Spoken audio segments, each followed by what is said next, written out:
ऐसे कई घटनाओं में हमको दिखाई दिए हैं, ऐसा देखा है। वो निर्भय होकर, कोई भय नहीं लगा, ऐसा देखा। जैसे एक बार 3 बजे हम शौच के लिए कमंडल उठाया, तो जंगल में जाना होता था, कोई शौचालय की ऐसा, वो तो अभी कुछ वर्षों से शौचालय का ऐसी व्यवस्थाएं बनी नहीं, तो ग्रामीण आदि देशों में कहीं शौचालय पूरे नगर में नहीं होती थी, वो तो अभी व्यवस्थाएं हुई। तो कमंडल लेकर शौच के लिए निकले तो देखा कि गांव के बाहर एक नववधू लोटा लिए शौच के लिए जा रही। तो हम खड़े हो गए कि ये जिस दिशा को जाए उससे विपरीत दिशा में हम, वो खड़ी हो गई। फिर विचार किया कि हमें लगता है ये यहीं शौच में बैठना चाहती, तो हमने रफ्तार बढ़ाई। जब रफ्तार बढ़ाई तो देखा कुछ दूर आगे जा रही, तो लगा कि ये तो पीछे खड़ी थी, आगे। हमारा ये था कि हम कभी डरने वाली स्थिति में अपने को नहीं खड़ा करते। हमारे मन में आया नहीं नहीं, ये मेरा भ्रम है, वो हमसे आगे निकल गई होगी। जब वो आगे गई तो हम पीछे मुड़े तो देखा हमारे दूसरे रास्ते में खड़ी। अब हमें पक्का विश्वास हो गया कि ये कोई स्त्री नहीं है, कोई पतित आत्मा है जो इस रूप में है। तो जोर से भगवान नाम उच्चारण, खत्म खेल। ना कोई भय और ना वो हमें दोबारा दिखाई दी। एक बार ऐसा हुआ कि सैमसी में जहां गुरु आश्रम है, तो एक खंडेर था, और हमें खंडेर बहुत प्रिय है शुरू से। ऐसा मतलब बिगड़ेल स्थान, पुराना वृक्ष या ऐसे कोई कुटिया, ऐसे पहले संन्यास मार्ग में ऐसे रहना अच्छा लगता था कि जहाँ जिसका किसी काल। तो रात्रि में उस खंडहर में जाकर के लेटे। वहाँ के लोगों ने रोका, आश्रम वाले लोगों ने, वहाँ मत जाइए। हम सोचा आश्रम के कई लोग यहाँ लेटते हैं तो बातचीत करेंगे, इसलिए एकांत।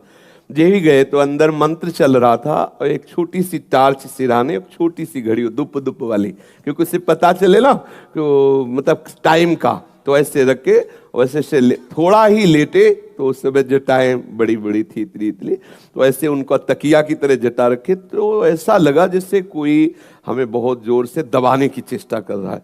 तो ऐसे देखा तो मुझे स्पर्श जैसा भी हुआ कि जैसे कोई कड़ा हाथों में एकदम। ऐसा कैसे हो सकता है?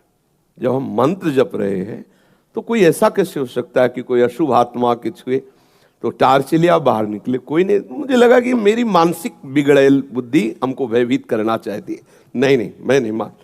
एक मन ने कहा यहाँ से हटके, वहां से हमको जिद्दी स्वभाव था, नहीं देखूं कैसा क्या। फिर वही जाके सोए।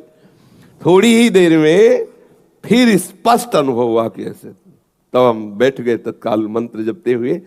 फिर हम कहा अब यहाँ ठीक नहीं है, क्योंकि बार बार विक्षेप डालेगा। मंदिर में गए, उन लोगों से कहा, बोले अब जानते कि वहां है, आप क्यों गए ऐसा?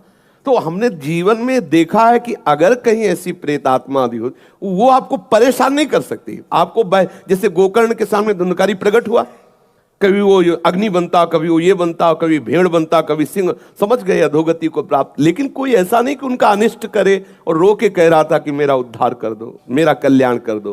तो ये प्रेत आत्माएं भगवत धामवासी, भगवान नाम जापक वैष्णवों के प्रति अपना कल्याण करने के लिए आती है। किसी को भी कभी घबराना नहीं चाहिए। यदि कभी ऐसी परिस्थिति हो तो उच्च स्वर से नाम कीर्तन करने लगना, विश्वास करना, तुम्हें छू नहीं सकता कोई। ये हम इसलिए सत्ता नहीं मानते। जैसे कभी कोई प्रश्न करता है तो कह देते मेरे भगवान ही भूत रूप में आए। ये एक स्थिति है, एक भावना की स्थिति जो सत्य भावना है। वासुदेवा सर्वमिति, तो सब प्रभु ही है, और सच्ची बात सब प्रभु ही है। लेकिन ये जो अगर हम उस स्थिति को नहीं पहुंचे तो पक्का समझ लो कि अगर प्रेत योनि का कोई भी जीव तुम्हारे सामने आता है और तुम भगवान नाम जप कर रहे हो तो तुम्हें कभी परास्त नहीं कर सकता।